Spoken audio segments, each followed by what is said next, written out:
Hello friends, स्वागत है आपका mysurgy.com के इस चैनल पे जहां पे हम लोग देख रहे हैं कैंपस प्रिपरेशन से रिलेटेड वीडियोस। और इसी सिलसिले को आगे बढ़ाते हुए जावा का आज 16वां प्रोग्राम हम देखेंगे जहां पर आपको बताना है जावा प्रोग्राम का आउटपुट। इसका सोल्यूशन मैं आपको बताऊंगा। चलिए आज देखते हैं कि क्या प्रोग्राम आपके लिए लेकर आया हूं। तो दोस्तों, ये रहा आज का प्रोग्राम। एग्जाम्पल नाम की क्लास है और दो स्ट्रिंग वेरिएबल्स मैंने बनाए हुए मेन फंक्शन के अंदर, उसमें स्ट्रिंग असाइन की है, फिर मैं कंपैरिजन कर रहा हूं। तो आपको बताना है कि इसका आउटपुट क्या आएगा। चार ऑप्शंस नीचे दिए हुए हैं: compile time error, run time error, equal और नॉट इक्वल। आपको बताना है कि इन चारों में से कौन सा ऑप्शन सही है। आप इस स्क्रीन को पॉज कर लीजिए, इत्मीनान से देखिए, आंसर निकालिए और जब आपका आंसर आ जाए तो आप इस स्क्रीन को रिज्यूम कर लीजिएगा, क्योंकि अब मैं बताने वाला हूं इसका सोल्यूशन। तो दोस्तों, इसका सोल्यूशन ये है कि आंसर आना चाहिए सी इक्वल। इसके पहले की वीडियोस में मैंने डिस्कस किया था कि दो स्ट्रिंग ऑब्जेक्ट्स को अगर कंपेयर करना है तो S1 इक्वल्स टू S2 लिखकर आप कंपेयर नहीं कर सकते। क्यों नहीं कंपेयर कर सकते? क्योंकि आप इससे स्ट्रिंग्स को कंपेयर नहीं कर रहे हैं, बल्कि आप उनके रेफरेंस नंबर को कंपेयर कर रहे हैं। तो कई लोगों को ये लगेगा कि अगर ऐसा है तो ये दो अलग अलग ऑब्जेक्ट्स हैं, तो S1 इक्वल्स टू S2 तो फॉल्स आना चाहिए, क्योंकि दो अलग अलग ऑब्जेक्ट्स के रेफरेंस नंबर अलग अलग होंगे, तो S1 इक्वल टू S2 नहीं हो सकता। इसलिए कई लोगों को लगा होगा कि इसका आंसर नॉट इक्वल आएगा, पर इसका आंसर है इक्वल। अब मैं आपको बताता हूं कि इसका आंसर इक्वल क्यों आया है, लेकिन उसके पहले मैं इसको कंपाइल रन करके आपको दिखा देता हूं कि इसका आंसर इक्वल आ रहा है। तो आइए देखते हैं। यहां पर पहले मैं इस प्रोग्राम को कंपाइल करने जा रहा हूं। थोड़ा सा जूम कर लेते हैं। जावा सी एग्जाम्पल डॉट जावा,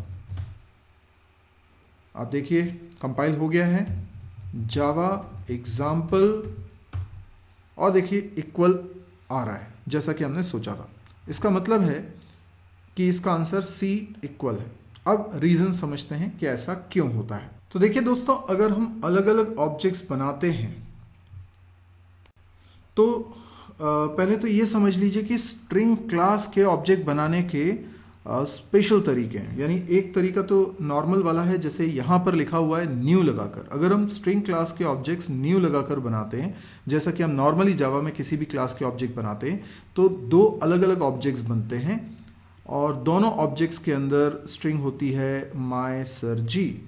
ठीक है, इसके अंदर भी और इसके अंदर भी स्ट्रिंग है mysurgy, और इस ऑब्जेक्ट को पॉइंट कर रहा होता है हमारा वेरिएबल S1, और इसी तरीके से एक और वेरिएबल है S2, वो इस दूसरे ऑब्जेक्ट को पॉइंट कर रहा है। तो डेफिनेटली पहले ऑब्जेक्ट का रेफरेंस नंबर और दूसरे ऑब्जेक्ट का रेफरेंस नंबर डिफरेंट होगा, तो S1 और S2 की वैल्यू डिफरेंट आएगी।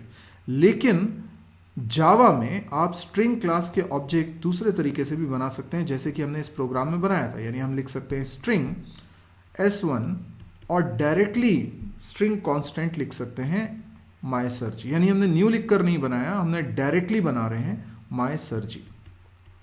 ठीक, और अगर इसी प्रकार से सेम सीक्वेंस ऑफ कैरेक्टर्स लेकर, यानी सेम कांस्टेंट हम दूसरे में भी असाइन करते हैं, इधर भी हमने mysurgy लिखा, मतलब कैपिटल स्मॉल का भी डिफरेंस नहीं है, exactly same sequence of characters यहां पर यूज हो रहे हैं।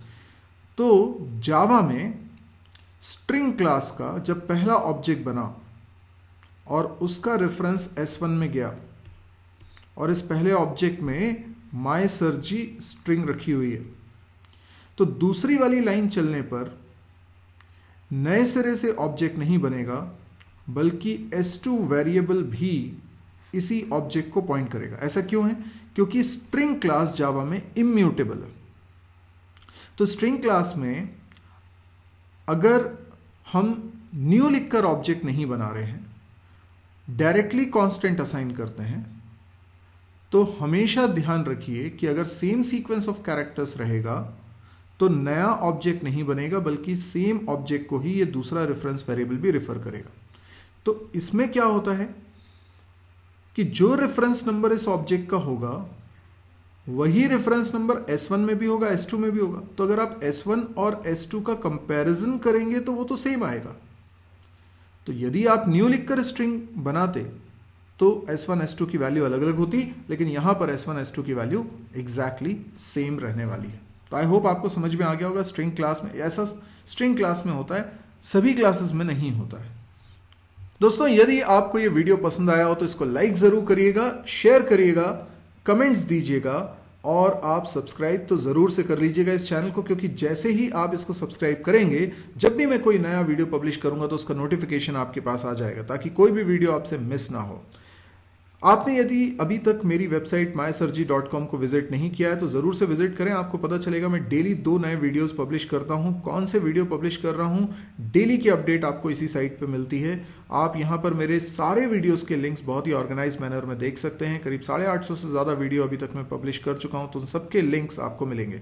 यहाँ पे कई सारे कोर्सेज मिलेंगे, C++, जावा, PHP, MySQL, data structure, DBMS, Android, JavaScript, bootstrap, Kotlin, बहुत सारी लैंग्वेजेस मिलेंगी। आपको यहाँ प्रोजेक्ट्स मिलेंगे डाउनलोड करने के लिए, आपको नोट्स मिलेंगे डाउनलोड करने के लिए, कैंपस प्रिपरेशन का बहुत सारा कंटेंट मिलेगा। तो आप इसको रेगुलर विजिट करिए। हिंदी में कंटेंट है, अगर आपको पसंद आती है वेबसाइट तो आप अपने दोस्तों को भी बताइए, शेयर करिए। Thank you.